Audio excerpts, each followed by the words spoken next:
கண்ணியத்துக்குரிய பெரியோர்களே, அன்பார்ந்த சகோதரர்களே, உலகத்தின் பல்வேறு பகுதிகளிலிருந்து இரவுடைய இல்லம் காபாவை நோக்கி ஹஜ்ஜை செய்வதற்காக புறப்பட்டுக் கொண்டிருக்கிறார்கள்.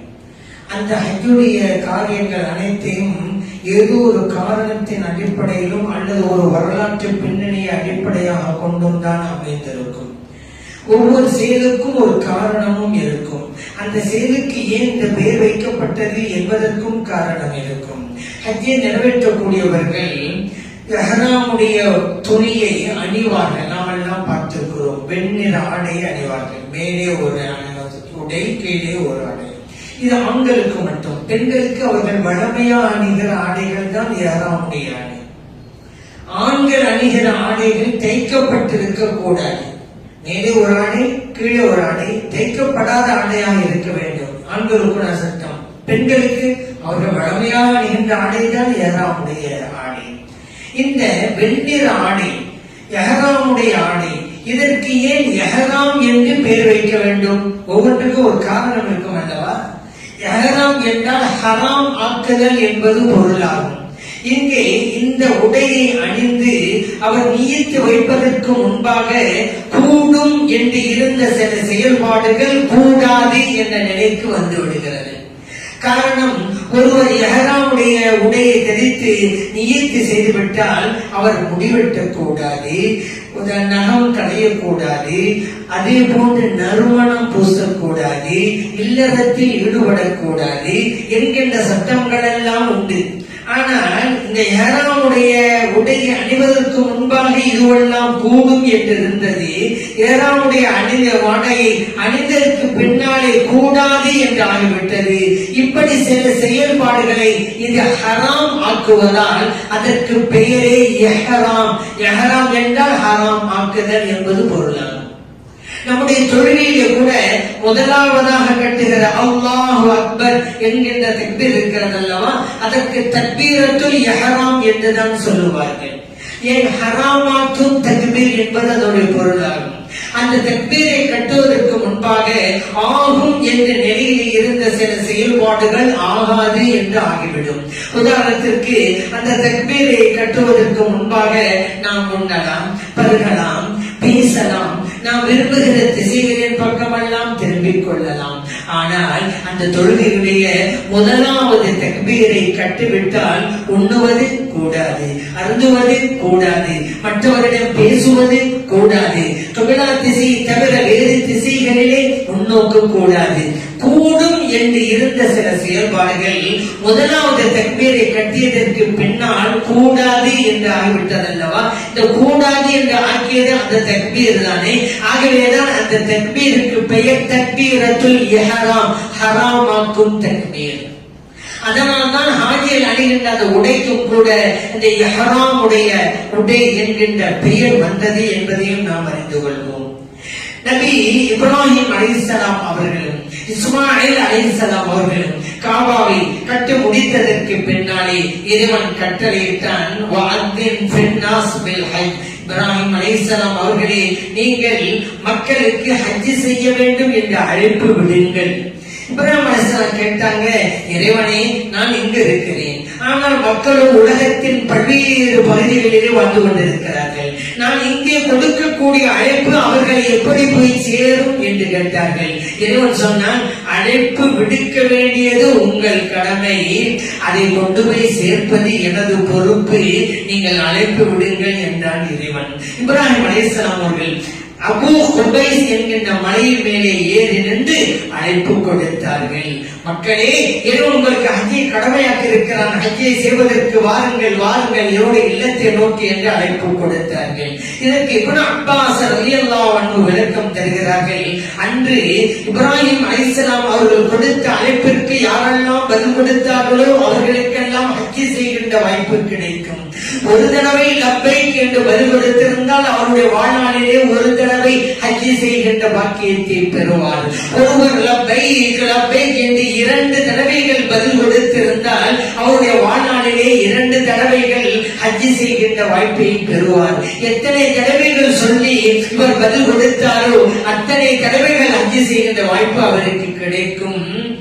அந்த நேரத்தில் யாரெல்லாம் பதில் கொடுக்கவில்லையோ அவர்களுக்கு ஹஜ் செய்கின்ற பாக்கியம் கிடைக்காது என்கிறார்கள் இப்னு அப்பாஸ் ரலியல்லாஹு அன்ஹு அவர்கள். சரி, அந்த நேரத்தில் இருந்தவர்கள் வேண்டுமானால் பதில் கொடுத்திருக்கலாம். இன்றைக்கும் ஹஜ் செய்து கொண்டிருக்கிறார்கள், இவர்கள் எல்லாம் எப்படி பதில் கொடுத்தார்கள் என்று நீங்கள் கேட்கலாம். இப்னு அப்பாஸ் ரலியல்லாஹு அன்ஹு சொல்றாங்க, இவர்கள் எல்லாம் கியாமத் நாள் வரைக்கும் வரப்போகிற மக்களில் அவர்கள் ஒன்று தந்தைமார்களின் முதுகன் தண்டிலே இருப்பார்கள், அல்லது தாய்மார்களின் கருவறையிலே இருந்திருப்பார்கள், அங்கிருந்து கொண்டு பதில் கொடுத்திருப்பார்கள் என்று இப்னு அப்பாஸ் ரலியல்லாஹு அன்ஹு அவர்கள் சொல்றாங்க. இந்த அழைப்பை இப்ராஹிம் அலைஹிஸ்ஸலாம் அவர்கள் விடுத்த போது அபூ குபைஸ் என்கின்ற மலையின் மேலே ஏறி நின்றாங்க. இந்த அபூ குபைஸ் மலைக்கு என்ன சிறப்பு தெரியுமா? இந்த உலகத்திலே எத்தனையோ மலைகள், இந்த தமிழ்நாட்டில் எடுத்துக்கிட்டா ஊட்டி மலை, கொடைக்கானல் மலை, சென்னையிலே பல்லாவரம் மலை என்றெல்லாம் இருக்கிறது. உலகம் முழுவதும் மலைகள் உண்டு. அரபு நாடுகளுக்கு போய்விட்டால் சொல்லவே தேவையில்லை. நிலப்பகுதியை பார்ப்பது அரிதாகும். சில இடங்களில் வெறும் மலையாகவே இருக்கும். அவ்வளவு மலைகள் இந்த உலகத்தில் உண்டு. உலகத்திலேயே மிக உயரமான எவரெஸ்ட் சிகரம் அமைந்துள்ள இமயமலை இந்தியாவில் இருக்கிறது. இப்படி எத்தனையோ மலைகள் இருந்தாலும் இறைவன் இந்த மண்ணிலே முதலாக படைத்த மலை அந்த அபூ குபைஸ் மலை தான். ஃபர்ஸ்ட் மலை அதான். எப்படி இன்றைக்கு மனிதர்கள் கோடான கோடி மக்கள் இருக்கிறாங்க, முதலாவது மனிதர் ஆதம் அலைஹிஸ்ஸலாம் தானே. அந்த மாதிரி இந்த மண்ணில் உதித்த முதல் மலை அபூ குபைஸ் மலை. அந்த சிறப்பு அதற்கு உண்டு.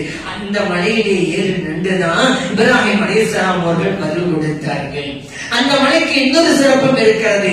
வெள்ளப்பெருளல் ஏற்பட்ட போது ஹஜ்ருல் அஸ்வத் கல்ல அல்லாஹ் அந்த மலையில வச்சுதான் பாதுகாத்தான். இப்ராஹிம் அலைஹிஸ்ஸலாம் அவர்கள், இஸ்மாயில் அலைஹிஸ்ஸலாம் அவர்கள் காபாவை கட்ட முடிச்சிட்டாங்க.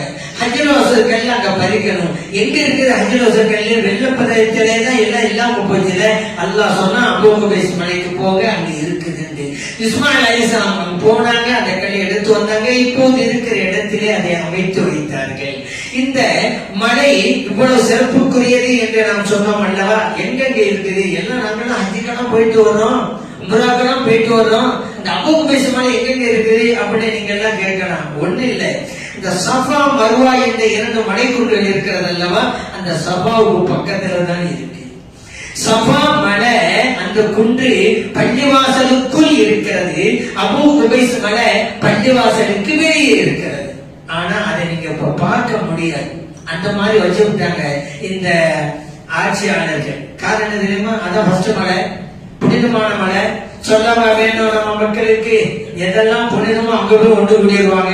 நீங்க அரபா மைதானத்துல ஜபலுர் ரஹ்மா அப்படின்னு ஒரு மலை இருக்குது. அங்க போனீங்கன்னாக்கா ஒரே மனித மலை என்று சொல்கிற அளவுக்கு மனித தலைகளாகவே இருக்கும். மலையை பார்க்க முடியாது, மனித தலையை பார்க்கலாம் அவ்வளவு. ஏன்னா புனிதமான மலை எல்லாம் யாரும் உட்காந்துக்கிறாங்க. அப்படின்னா அபூ குபைஸ் மலைக்கு என்ன ஆகும்? அதனால இந்த ஆட்சியாளர் என்ன பண்ணாங்க, கீழே அப்படியே மலையை விட்டுட்டு மேல பில்டிங் கட்டிட்டாங்க. இன்னைக்கு கீழே அந்த மலையை இன்னைக்கு பார்க்கலாம். அந்த விவரம் தெரிந்தவர்களுக்கு தான் அபூ குபைஸ் தெரியும். அங்க இருக்கக்கூடிய அலுவலர்கள் போய் அபூ குபைஸ் மலை எங்க இருக்கு அப்படின்னு கேளுங்க, தெரியும் ஆனா சொல்ல மாட்டாங்க. கபிரிஸ்தானுக்கு போனான்னு கேட்டாங்க, ஜன்னத்துல் பக்கீக்கு இது யாருடைய கபரி தெரியும். அங்க ஒரு ஆள் நிப்பாரு சவுக்கு தொண்டை போட்டுக்கிட்டு, யாருங்க அஸ்ஸலாமு அலைக்கும் சொல்லிட்டு போங்க, ஏன் யாரு எவ்வளவு கேட்கறீங்க அப்படின்னு தத்துவம் பேசுவாரு. என்ன இந்த மாதிரி தெரிந்தாலும் சொல்ல மாட்டார்கள். இப்ப நீங்க போற சஃபாவுக்கு வெளியில இருக்கிற மலை, கீழே மலை தெரியும், மேல பில்டிங் இருக்கும். அதான் அபூ குபைஸ் மலை. அப்ப மலையையும் பாருங்க, அந்த பள்ளி வாசலை விரிவடைய செய்ய வேண்டும் என்பதற்காக சுற்றியுள்ள மலைகளை எல்லாம் இடித்து கட்டம் கட்டிக்கிட்டே இருக்கிறாங்க பாத்தீங்களா. ஆனா சஃபாவுக்கு பக்கத்துல உள்ள மலை யாரும் இடிக்கலையே, அபூ குபைஸ் மலையாச்சு. அந்த மலையை பாதுகாக்கவும் செய்ய வேண்டும், மக்களுடைய அந்த கூட்டத்திலிருந்து பாதுகாத்துக் கொள்ள வேண்டும்ங்கிறதுனால அந்த மாதிரி ஐடியா பண்ணி மேல பண்ணி ரெடி வச்சிருக்காங்க. மலையை வச்சு பாதுகாக்கலான்னு வைங்க. அதே போல உள்ளு காபா இருக்கிறது. காபாவில நாம எல்லாம் தவாப் செய்வோம். ஹஜ்ஜை நிறைவேற்றக்கூடியவர்களும் உம்ராவை நிறைவேற்றக்கூடியவர்களும் தவாப் செய்வார்கள். அந்த தவாப் செய்கின்ற போது நீங்கள் பார்த்தீர்களா, தவாப் செய்பவர்களுக்கு இடது பக்கத்தில் தான் காபா இருக்கும். நம்முடைய மார்க்கத்துல எந்த ஒரு செயலை செய்தாலும் வலது பக்கத்தை கொண்டு செய்வது என்பது சிறப்பு. ஆகவேதான் ஸல்லல்லாஹு அலைஹி வஸல்லம் சொன்னாங்க, நீங்க தலையை வாருவதாக இருந்தாலும் சரிதான், வலது பக்கத்தை கொண்டு தொடங்குங்கள். நீங்கள் முடிவெட்டுவதாக இருந்தாலும், மொட்டை அடிப்பதாக இருந்தாலும் வலது பக்கமாக தொடங்குங்கள். நபி ஸல்லல்லாஹு சொல்றாங்க, நீங்க உடையை அணிகிறீர்களா வலது பக்கம், செருப்பு அணிகிறீர்களா வலது பக்கம், இப்படித்தான் வலதை உட்படுத்த வேண்டும் என்று சொன்னார்கள் நபிகள் நாயகம் ஸல்லல்லாஹு அலைஹி வஸல்லம் அவர்கள். ஆனால் அங்கே காபாவை சுற்றும் போது சுற்றுபவர்களுக்கு இடது பக்கமாகத்தான் காபா இருக்கிறது. வலம் வருவதல்ல, இடம் வருவதுதான். இடமாகத்தான் சுற்றுகிறோம். தான் காபான்னு சொன்னா இப்படிதான் மக்கள் சொல்லிக்கிட்டே வருவாங்க. அப்ப சுற்றக்கூடியது இடது பக்கமா தான் இருக்கும். எல்லாவற்றிலும் வலதுதானே, இங்க மட்டும் இடதுன்னு சொன்னா ஒரு காரணம் இருக்கும் அல்லவா? எந்த ஒரு அமலும் காரணம் இல்லாமல் அமையவில்லை நம்முடைய மார்க்கத்தில். இங்கே இறைவன் ஒரு தத்துவத்தை சொல்லி தருகிறான். இமாம் கஸ்ஸாலி ரஹ்மத்துல்லாஹி அலைஹி அவர்கள் சொல்லி காட்டுகிறார்கள், ஒவ்வொரு மனிதனுடைய உள்ளமும் இறைவனுடைய இல்லம். அந்த உள்ளம், இறைவனுடைய இல்லம் மனிதனுக்கு இடது பக்கமாகத்தானே இருக்கிறது, கல்வி இடது பக்கமாகத்தானே இருக்கிறது. ஆகவேதான் அவர் இடது பக்கமாக சுற்றி வந்தால் உடலுக்குள் இருக்கிற இறை இல்லமும் வெளியே இருக்கிற இறை இல்லமும் ஒரே திசையிலேயே இருக்கும். ஆகவேதான் இடமாக வலம் வருவது என்கின்ற விளக்கத்தை இமாம் கஸ்ஸாலி ரஹ்மத்துல்லாஹி அலைஹி அவர்கள் கொடுப்பார்கள். இன்றைக்கு நவீன அடிப்படையில் சிந்தித்து பார்த்தால் கூட இறைவன் ஒரு தத்துவத்தை, அறிவியல் தத்துவத்தை நமக்கு எடுத்துக் கூறுகிறான். காரணம், இந்த உலகத்தில் இருக்கிற கோள்கள் எல்லாம் இயங்கிக் கொண்டுதானே இருக்கின்றன, சுற்றி கொண்டுதானே இருக்கின்றன. பூமி தன்னைத்தானே சுற்றி கொண்டு சூரியனையும் சுற்றி வருகிறது. இது அல்லாமல் செவ்வாய், வியாழன், எத்தனையோ கோள்கள் உண்டு, சனி கோள்கள் உண்டு.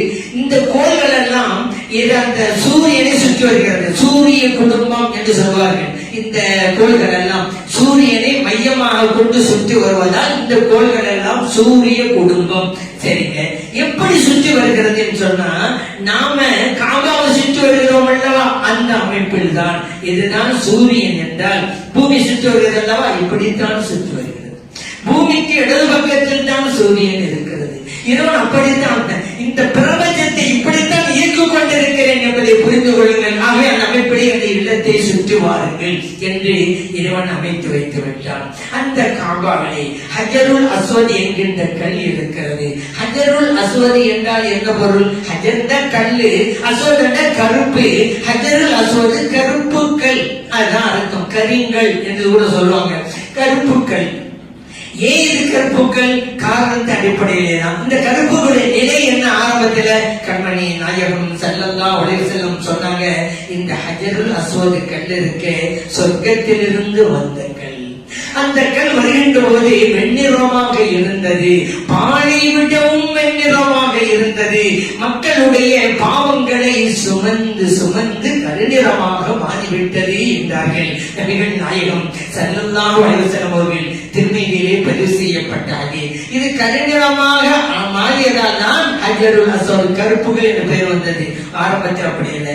ஒருவர் இந்த ஹஜருல் அஸ்வத் கல்லை தொடுகிறார் என்றால் சொர்க்கத்து பொருளை தொடுகிறார். அதை பார்க்கிறார் என்றால் சொர்க்கத்து பொருளை பார்க்கிறார். அந்த கல்லை ஒருவர் முத்தமிடுகிறார் என்றால் சொர்க்கத்து பொருளை முத்தமிடுகிறார். ஆதிகளுக்கும் உம்ராவை நிறைவேற்றக்கூடியவர்களுக்கும் இத்தகைய நற்பெயர் கிட்டுகிறது என்பதையும் நாம் அறிந்து கொள்வோம். அதே போல அங்கே மகாமி இப்ராஹிம் என்கின்ற இடம் இருக்கிறது. ஒரு கல் தான். மகாம் என்றால் நின்ற இடம், இப்ராஹிம் என்றால் இப்ராஹிம் அலைஹிஸ்ஸலாம் அவர்கள் நின்ற இடம். மகாமி இப்ராஹிம் ஒரு கல்லுக்கு பெயர். அது அந்த ஏன் இப்ராஹிம் அலைஹிஸ்ஸலாம் நின்றாங்க, அதனால பெயர் அப்படி வந்துச்சு. எப்ப நின்றாங்க? காபாவை கட்டினாங்கல்ல, அப்ப அந்த கல்லுக்கு மேல ஏன் நின்றுதான் அந்த காபாவையே கட்டினாங்க. அந்த கல்லுக்கு என்ன சிறப்புன்னு சொன்னா, தவாஃப முடிச்சு விட்டு 2 ரக்காத்து தொழுவனுங்க. இது ஹனஃபி மதஹ்புடைய வாஜிப், ஷாஃபி மதஹ்புடைய சுன்னத். அந்த 2 ரக்காத்து தவாஃபுடைய தொழுகை 2 ரக்காத். எங்க வேண்டுமானாலும் தொழலாம் தானே. இறைவனை தொழுவதற்கு இடம் இருக்கிறதா? மண்ணுலகம் முழுவதும் என் உம்மத்தினருக்கு மஸ்ஜிதாக ஆக்கப்பட்டிருக்கிறது என்றார்கள் நபிகள் நாயகம் ஸல்லல்லாஹு அலைஹி வஸல்லம் அவர்கள். புகாரிலே பதிவு செய்யப்பட்டார்கள். அப்படியானால் அந்த பள்ளியிலும் கூட, மஸ்ஜிதுல் ஹராம் பள்ளியில் கூட எங்கு வேண்டுமானாலும் தொழலாம் தானே. ஆனால் இறைவன் சொல்லுகிறான், தவாஃபுடைய தொழுகையை மகாம் இப்ராஹிம் கல் இருக்குதுல, அங்க வந்து தொழுங்க. வத்தஹது மின் மகாமி இப்ராஹிம் முஸல்லா, மகாமி இப்ராஹிம் இருக்கிற இடத்தை நீங்கள் தொழும் இடமாக கொள்ளுங்கள் என்கிறான் இறைவன். அப்படி ஒரு சிறப்பு அந்த கல்லுக்கு இருக்கிறது. அந்த கல் இன்னைக்கு நீங்க பார்க்கலாம், கண்ணாடி போட்டு தான் மூடப்பட்டிருக்கிறது. அந்த கண்ணாடி துப்பாக்கி குண்டுகளால் கூட தொலைக்க முடியாது. அப்படிப்பட்ட பவரான ஆற்றல் மிக்க கண்ணாடி அது. மன்னர் பைசலுடைய காலத்தில் தான் அந்த கண்ணாடி போடப்பட்டது. இப்போது நீங்க அந்த கண்ணாடி வழியாக அந்த கல்லை பார்க்கலாம். ஆச்சரியம் என்ன தெரியுமா? இப்ராஹிம் அலைஹிஸ்ஸலாம் அவருடைய கால் பாதம் அதிலே படிந்திருக்கிறது. நாம் மணலிலே நடந்தால் கால் பாதம் பதியும். இப்ராஹிம் அலைஹிஸ்ஸலாம் அவருடைய கால் பாதம் கல்லிலே பதிந்திருக்கிறது. இங்கே இறைவன் ஒரு முஅஜிஸா அற்புதத்தை வெளிப்படுத்தி காட்டுகிறான். அந்த இடத்தை நாமெல்லாம் பார்க்கலாம், கல்லையும் பார்க்கலாம். மிகப்பெரிய அத்தாட்சி. ஏன் அல்லாஹ் குர்ஆன்ல அது ஒரு அத்தாட்சியை சொல்றான். ஃபீஹி ஆயாத்தும் பய்யினாத்தும் மகாமி இப்ராஹிம். இந்த காபாவில் எண்ணற்ற அத்தாட்சிகள் உண்டு.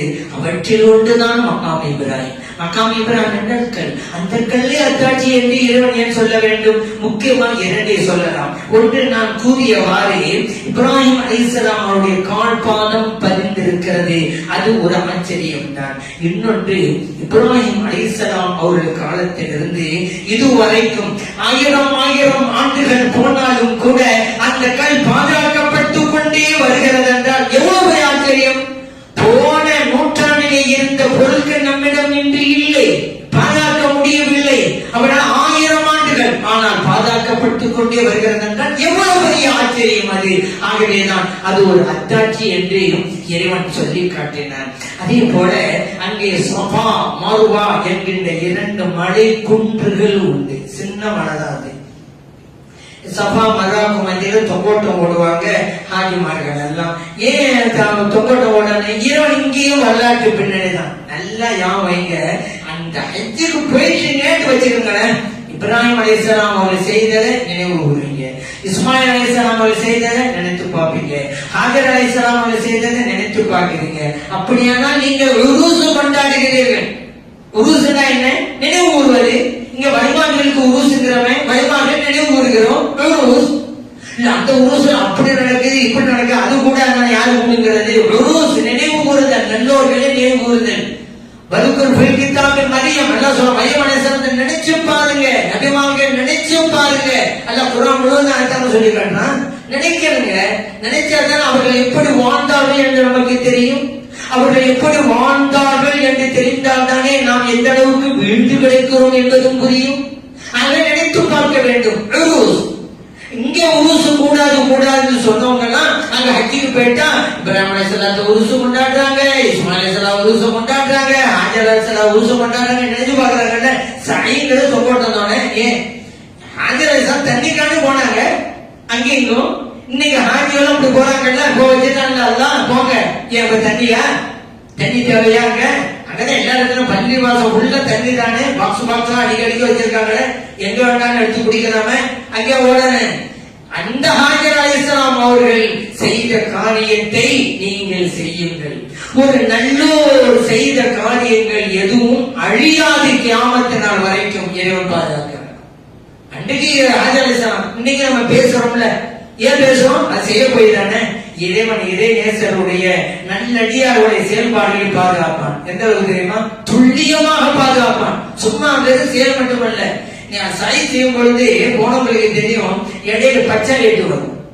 அந்த பச்சை லைட் வந்த உடனே வேகமா ஓடணும். ஆண்கள், பெண்கள் அப்படி இல்லை. பெண்கள் சாதாரணமா தான் நடந்து போகணும். ஆண்கள் மட்டும் அந்த பச்சை லைட் தொடங்குறதுல இருந்து எங்கே பச்சை லைட் முடிகிறதோ அது வரைக்கும் வேகமாக ஓட வேண்டும். பச்சை லைட் முடிஞ்சிட்டு அப்புறம் நடந்தே போகணும். ஏங்க வேகம் ஓடணும்?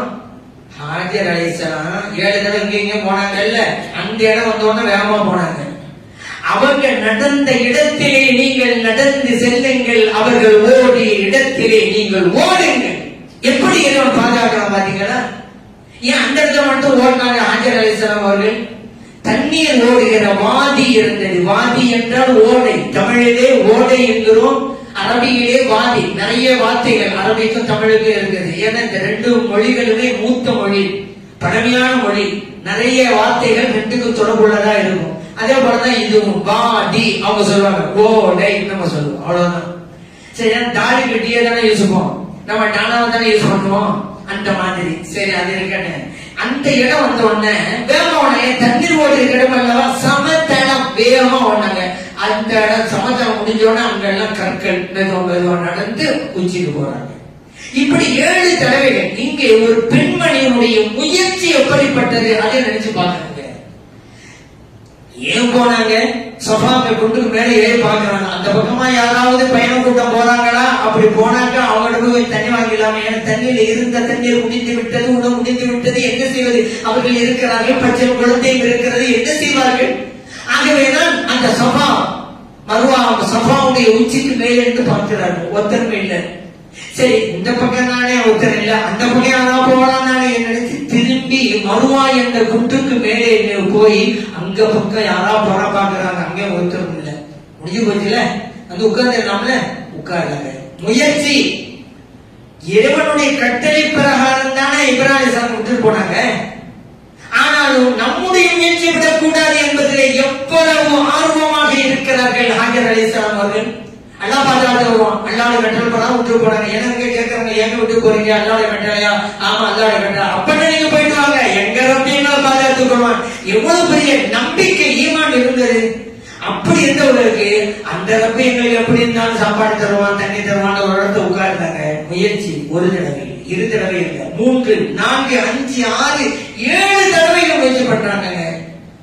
அவன் எவ்வளவு பெரிய பாடல் அங்க இருக்கு. நம்ம எல்லாம் 2 தடவை முயற்சி பண்ண, இனி என்னத்த 3 தடவை முயற்சி, இனி எவ்வளவுதாங்க அப்படி முடிக்க வரும். 7 தடவைகள். எவ்வளவு மன தைரியம் இருந்திருக்க வேண்டும். 7 தடவை போய் முடிச்சவங்க தான் அல்லா ஜம்சம் நீரோடு கொடுத்தான்.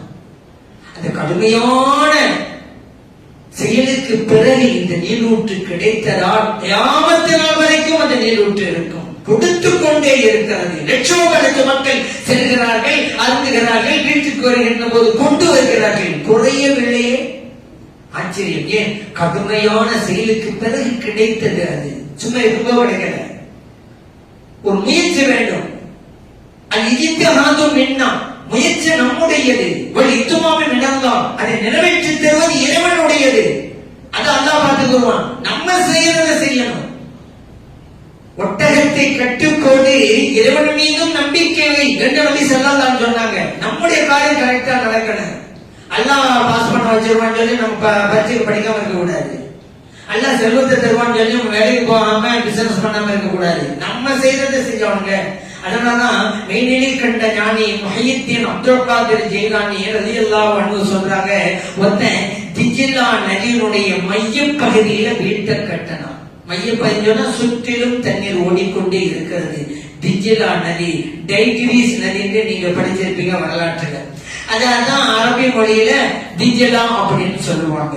அந்த நதிக்கு மத்தியில நடு சென்டர்ல ஒரு வீடை கட்டி விட்டான். உள்ளுக்கு உட்கார்ந்துக்கிட்டு தாமா இருக்குன்னு சத்தம் போடுறான். அவசரம் சொன்னாங்க, என்னப்பா இது? உன் வீட்டை சுத்தி தண்ணி தானே ஓடிட்டு இருக்கு. வீட்டோட வெளியவா தண்ணீர் அள்ளு குடி. வீட்டுக்குள்ள உட்கார்ந்துக்கிட்டே தண்ணி தாகங்கிற இதை விடவும் ஒரு அறியாமை என்ன இருக்க முடியும் என்று கேட்கிறார்கள் கௌசல் ஆலம் ரலியல்லாஹு அன்ஹு அவர்கள். அதனால நம்ம செய்த முயற்சி, அதான் சொல்லுவாங்க, சில பேர் சொல்லுவாங்க, முயற்சிக்கு உங்களால் முடிந்தவரை முயற்சி செய்யுங்கள். அப்படிலாம் கிடையாது. உங்களால் முடிந்தவரை முயற்சி செய்யுங்கள் என்பதல்ல, நீங்கள் நினைத்ததை முடிக்கும் வரை முயற்சி செய்யுங்கள். அந்த முயற்சி தான் வேணும். அதைத்தான் ஹாஜர் அலைஹிஸ்ஸலாம் அவங்க செஞ்சாங்க. அல்லாஹ் பரிசா கொடுத்துட்டாங்க. இன்னைக்கு அறிவியலாளர்கள் எல்லாம் வியந்து போகிறார்கள். அற்புதமான நீரூற்று. எத்தனை ஆண்டு காலங்கள் வச்சிருந்தாலும் கிரிந்து வராது. இங்க எல்லாம் ஒரு தண்ணீர் பிடிச்சு வைக்க பார்க்கலாம், ஃபில்டர் பண்ணதே பிடிச்சு வைக்க கொஞ்ச நாள் பேருக்கு கிரிந்து வந்துடும். ஆனா அது எத்தனை வருஷங்கள் எத்தனை பேர் வச்சிருக்கிறாங்க, கொண்டு வந்து வருடங்கள் ஆனாலும் கூட இம்மி அளவு கூட மாற்றவில்லை. அது மிகப்பெரிய ஒரு அதிசயம். அதிசய நீரூற்று தான் அந்த ஜம்சம் நீர். அதே போல பாருங்க, அரஃபா மைதானம் உண்டு. அங்கே அரஃபா மைதானம் ஆகிய எல்லாம் பிற 9 அன்னைக்கு அங்க போயிடுவாங்க. அதுதான் ரொம்ப முக்கியமான ஒண்ணு. அரஃபா தான் ஹஜ்ஜிங்கிறாங்க. ஸல்லல்லாஹு அலைஹி வஸல்லம் ஏன் உம்ராவுக்கு போறாங்கல்ல, அவங்க தவாஃப் செய்வாங்க, சைய் செய்வாங்க. ஆனா ஹஜ்ஜி செய்யக்கூடியவர்களுக்கு மட்டும்தான் அரஃபாவிலே தங்குவது என்று இருக்கிறது. ஆகவே ஹஜ்ஜி என்றாலே அரஃபா தான். ஏன் அந்த இடத்திற்கு அரஃபா என்று பெயர் வந்தது? அரஃபா என்றால் அறிந்து கொள்ளுதல் என்பது பொருளாகும். இங்கே ஆதம் அலைஹிஸ்ஸலாம் அவர்களும் அவருடைய துணைவியார் ஹவ்வா அலைஹிஸ்ஸலாம் அவர்களும் அந்த இடத்தில் தான் சந்தித்துக் கொண்டு ஒருவருக்கொருவர் தெரிந்து கொண்டார்கள். காரணம், ஆதம் அலைஹிஸ்ஸலாத்தை அல்லாஹ் தஆலா சொர்க்கத்தை இறக்கி வச்சான்ல, அங்க சிறுவன்ல இருக்கக்கூடிய இடம் தான். அங்கதான் இன்னைக்கு இருக்குது சரந்தீப் அப்படின்னு சொல்லுவாங்க. அந்த இடைக்கு ஆதம் மலை அப்படின்னு சொல்லுவாங்க. அங்க கால்பாதம் கூட இன்னைக்கும் இருக்கிறது. வெவ்வேறு சமயத்தவர்கள் எல்லாம் அவங்க சமயம் சார்ந்த பேர் கொடுத்து வச்சிருக்கிறாங்க அந்த காலடிக்கு. உண்மையில ஆதம் அலைஹிஸ்ஸலாம் அவர்கள் இறங்கிய இடம் இன்னைக்கு இருக்கு. சரி, ஹவ்வா அலைஹிஸ்ஸலாத்தை அல்லாஹ் இன்னைக்கு ஜித்தா இருக்கிறதுல அங்க இறக்கி வச்சான். மக்காவுக்கு அருகிலே இருக்கக்கூடிய துறைமுக நகர், அதுதான் ஜித்தா. அங்கதான் ஏர்போர்ட்ல போறாங்கல்ல, எல்லாம் ஜித்தாவில் இறங்கி அங்க இருந்துதான் பஸ்ல போவாங்க. அது கடற்கரை நகரம் தான் அது. அங்கதான் அவங்க இறங்கிக்கப்பட்டாங்க. இன்னைக்கு அவங்களுடைய கபர் அங்கதான் இருக்குது. மக்பரத்து உம்மினா ஹவ்வா, அந்த கபர்ஸ்தானுக்கு பேரு நம் தாய் ஹவ்வா அலைஹிஸ்ஸலாமுடைய கபர்ஸ்தான். அவங்க தான் பேர் வச்சிருக்காங்க, போர்டே எழுதப்பட்டிருக்கும். அவங்களுடைய கபரும் அங்கதான் இருக்கிறது. ஜித்தாவுக்கு போகக்கூடியவர்கள் அந்த கபருக்கு சென்று தியாகத்தும் செய்து வருகிறார்கள். சரி, இரு துருவங்களாக நிறைவேற்றப்பட்டாங்கல்ல. ஜித்தான்னு பேர் வந்து அதனால தானே ஜித்தான்னு சொல்றோமே. நமக்கு ஹவ்வா அலைஹிஸ்ஸலாம் யாரு? பாட்டி. பாட்டிக்கு அரபு மொழியில ஜத்தா, ஜத்தாண்டா பாட்டி. நம்முடைய ஜத்தா இறங்கிய இடம் இன்றைக்கு ஜித்தா. அது மறுபடியும் தான் ஜித்தான்னு என்பது இருக்கிறது. இந்த இருவரையும் அல்லாஹ் தஆலா சந்திக்க வைத்தது அரஃபா மைதானம். இருவருக்கொருவர் அறிந்து கொண்டார்கள். அரஃபா அறிந்து கொள்ளுதல். அவங்க ரெண்டு பேரும் போனாங்க, நம்மளையெல்லாம் அங்க போயிட்டு அல்லாஹ் தஆலா. அவங்க ரெண்டு பேரும் சந்தித்த நாள் எது தெரியுமா? வெள்ளிக்கிழமை. அதனால யௌமுல் ஜும்ஆ, ஒன்றிணைந்த நாள். யௌமுல் ஜும்ஆன்னா அர்த்தமே அதான், ஒன்று சேர்ந்த நாள் அர்த்தம். ஹவ்வா அலைஹிஸ்ஸலாமும் ஆதம் அலைஹிஸ்ஸலாமும் ஒன்று சேர்ந்த நாள். அதான் நபி ஸல்லல்லாஹு அலைஹி வஸல்லம் ஹஜ் செஞ்சாங்கல்ல, ஒரு ஹஜ் செஞ்சாங்கல்ல, ஹிஜ்ரத்துக்கு பிறகு ஒரு தடவை தான் ஹஜ்ஜத்துல் வதா என்று பெயர். அவர்கள் ஹஜ்ஜை நிறைவேற்றிய போது அரஃபாவுடைய அந்த நாள் துல்ஹஜ் 9 வெள்ளிக்கிழமையாகவே அமைந்தது. அதனாலதான் ஹஜ்ஜுல் அக்பர் வாங்க, பெரிய ஹஜ். இன்னைக்கும் அரஃபாவுடைய நாள் வெள்ளிக்கிழமை அமைஞ்சிட்டா வருஷம்னா அமையாது, 2வது வருஷம் தான் அமையும். அமைஞ்சிட்டா ஹஜ்ஜுல் அக்பருக்கு பேரு. ஏன்னா அப்படி ஸல்லல்லாஹு அலைஹி வஸல்லம் அப்படி அமைஞ்சிச்சு. அல்லாஹ் யௌமல் ஹஜ்ஜில் அக்பர் என்று பெயர் கொடுக்கிறான் குர்ஆன்ல, ஹஜ்ஜுல் அக்பர். இந்த ஆதம் அலைஹிஸ்ஸலாம் அவர்களை சந்தித்த நாள் அது. அவர்கள் சந்தித்துக் கொண்ட இடத்தில் சந்திக்கிறார்கள். அவர்கள் சந்தித்த நாள் வெள்ளிக்கிழமை என்றே சந்தித்தால் ஹஜ்ஜுல் அக்பர் தான். எவ்வளவு ஒரு பாக்கியம் கிடைச்சிருது. நாலு ஒரு இடம் எல்லாருக்கும் கிடைச்சிருது. நான் சில பேருக்கு தான் கிடைக்கும், சில வருஷத்துலாம் கிடைக்கும். அப்படி அதே போல அந்த அரஃபாவுடைய மைதானத்தில் ஆகியெல்லாம் கொண்டு விடுகிறார்கள். அதன் பிறகு முஸ்தலிஃபா வருவார்கள். அதன் பிறகு மினா வருவார்கள். மினாவுடைய தான் கல்லெறிவார்கள். கல்லெறிங்கிற வணக்கம் அங்கே இருக்கிறது. அன்னைக்கு இப்ராஹிம் அலைஹிஸ்ஸலாம் கல்லெறிஞ்சாங்க. இஸ்மாயில் அலைஹிஸ்ஸலாத்தை குர்பான் கொடுப்பதற்காக கூட்டிட்டு போறாங்க. அல்லாஹ் கட்டளை பிரகாரம் அவன் இப்படி முன்னால் வந்து நிக்கிறான். என்னங்க இது? கனவுல கண்ட அவன் இறைவன் கட்டளையிட்டான்னு நம்பி போயிட்டே இருக்கீங்க. இது ஆண்மகன், நீண்ட காலம் ஒரு குழந்தை இல்ல, நீண்ட காலம் குழந்தை இல்லாமல் இருந்து நீங்க பெற்றெடுத்திருக்கிறீங்க. அருமை மகன், ஆசை மகன், ஆண் மகன். போய் கொடுக்க போறீங்க. இப்ப எடுத்தாங்க, கல்ல எரிஞ்சாங்க, விரட்டாங்க. என் ரப்புடைய கட்டல் நான் குறுக்க வரியா நீ? சரி, அவங்க கல்லறிஞ்சாங்க. இன்னைக்கு ஹாஜிகள் எல்லாம் ஏன் கல்லறியணும்? அன்னைக்கு அது முடிஞ்சு போச்சுல. ஏன் இன்னைக்கு அந்த செயலை நினைவு கூற வைத்திருக்கிறாங்க. நான் ஏற்கனவே சொன்னேன்ல, ஹஜ்ஜுக்கு போயிட்டா யாரு உருசு? இப்ராஹிம் அலைஹிஸ்ஸலாம் உருசு தான். அவங்க செஞ்சதான் நீங்க செய்வீங்க. அவங்களதான் நினைச்சு பாக்குறீங்க. ஹாஜர் அலைஹிஸ்ஸலாம் உருசு தான், இஸ்மாயில் அலைஹிஸ்ஸலாம் உருசு தான். சரி, இங்கே கல்லறிகின்ற போது இன்னொரு பாயிண்ட்டும் இருக்குது. என்னன்னு கேட்டா, அன்னைக்கு ஷைத்தான் செஞ்சாங்க தான், நம்மளும் மனசுல கொண்டு வந்து அந்த ஷைத்தான் நம்மளை எப்படியெல்லாம் வழிபடுக்கிறான். அந்த உலகத்துல நல்ல செய்ய விடாம தடுக்கிறான், பாவத்தை செய்யணும்னு சொல்லிக்கிட்டே இருக்கிறான். காலமெல்லாம் நடக்குது. ஏதோ ஒரு தடவை நினைச்சு 2 தடவை நினைச்சிக்கல, கண் முழிச்சையில நம்ம தூக்குற வரைக்கும் அந்த ஷைத்தான் அதை செய், இதை செய், அந்த தப்பு பண்ணு, இந்த தப்பு பண்ணு. எந்த அளவுக்கு ஆகி போச்சுன்னா, சில காரியங்களை செய்யறாங்க, தப்பு செய்ய வேண்டவே இல்லை. அந்நிய போகும்போது அந்நிய பெண்ணை பாக்குறாங்கல்ல, அந்நிய பெண்ணை பார்க்கணும் தேவையில்லாம மார்க்கத்தில் ஹராம் கதி. அந்நிய பெண்ணை பார்த்து ரசிக்கிறாங்கல்ல, இதுவெல்லாம் பாவம் என்று தெரிந்தா நடந்துகிட்டு இருக்கு. பாவம் தெரியலங்க, அப்படி ஆகி போச்சுங்க. ஒரு சில பாவங்களுக்கு தப்பாச்சு செய்யக்கூடாது. சில பாவங்கள் தப்புண்டா நினைக்கிறதே இல்லை. அங்கே கல்லெறியவா அதான் சொல்ல வரும். என்னுடைய வாழ்நாளிலே எதிலும் நீ குறுக்க விடாதே ஷைத்தானே. அது மட்டுமல்ல, நம்மிடம் இருக்கிற தீய குணங்களையும் அங்கே எரிந்து விட்டு வருகிறோம். ஒரு கல்லை எரிகிறோம் என்றால் என்னிடம் இருக்கிற பொய் கூறும் குணத்தை விட்டெடுகிறேன், என்னிடம் இருக்கிற கோபம் என்கின்ற குணத்தை விட்டெடுகிறேன், என்னிடம் இருக்கிற பொறாமை என்கின்ற குணத்தை விட்டெடுகிறேன். ஒவ்வொரு கல்லை எரிகின்ற போது நம்மிடம் இருக்கிற தீய குணங்களை விட்டெறிந்து விட்டு அன்று பிறந்த பாலகனை போன்று திரும்பி வருகிறோம். அதுதான் ஹஜ். நபி ஸல்லல்லாஹு அலைஹி வஸல்லம் அவர்கள் கடைசி ஹஜ்ஜிலே 100 ஒட்டகைகளை கொடுத்தார்கள். ஹஜ்ஜத்துல் வதா மினாவுல வச்சு 100 ஒட்டகைகள். அதுல நபி ஸல்லல்லாஹு அலைஹி வஸல்லம் அவர்கள் 63 ஒட்டகைகளை தன் கைப்பட அறுத்தார்கள். பிறகு அலி ரலியல்லாஹு அன்ஹு கூப்பிட்டாங்க, மீதி ஒட்டகைகளை நீங்க அறுங்க அப்படின்ட்டாங்க. முஸ்லிம்களே பதிவு செய்யப்பட்ட ஹதீஸ். இதெல்லாம் பல சட்டங்கள்.